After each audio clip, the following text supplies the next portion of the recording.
itself. One last idea, if I may share it with you. And this is a beautiful idea I read.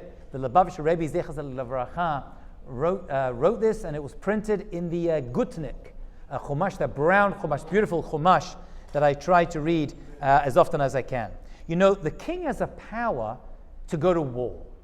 There are obligatory wars, a milchemet mitzvah, but there are also reshut wars, a milchama that is not chova, that a king can choose to go to war against various nations. Why would he do this? Why would he do this? Why would a king take a voluntary war?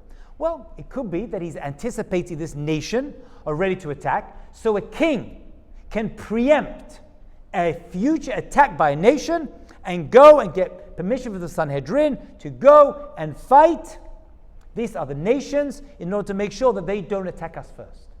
Okay? You have to make sure you're able to magdim and go forward in order to protect your people and go to war. There's another reason that a king goes to war.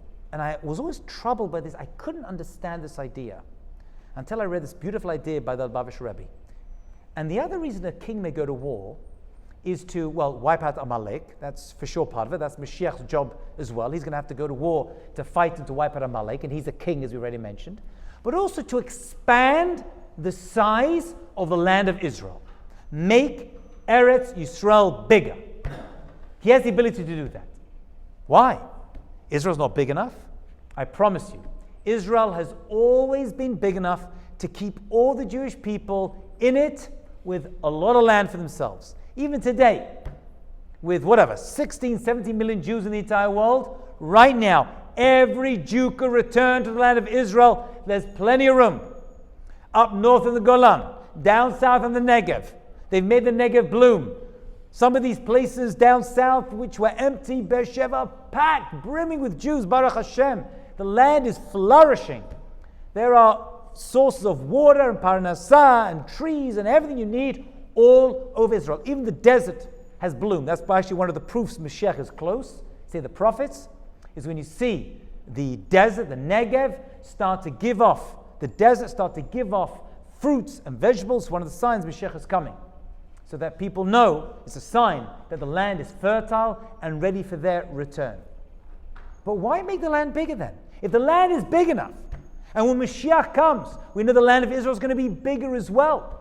It's going to take on 3 other lands of the Canaanite, Kenizi, Kadmoni, Ammon, Moab, Edom. It's going to go right up into Syria, almost up to the Euphrates, Nahar Parat.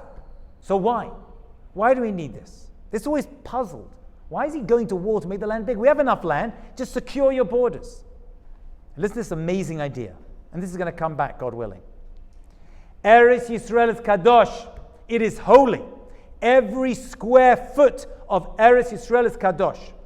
Our job as Am Yisrael and the king's job, the Melech's job as the first among equals, is to increase the amount of kedusha in the world as well.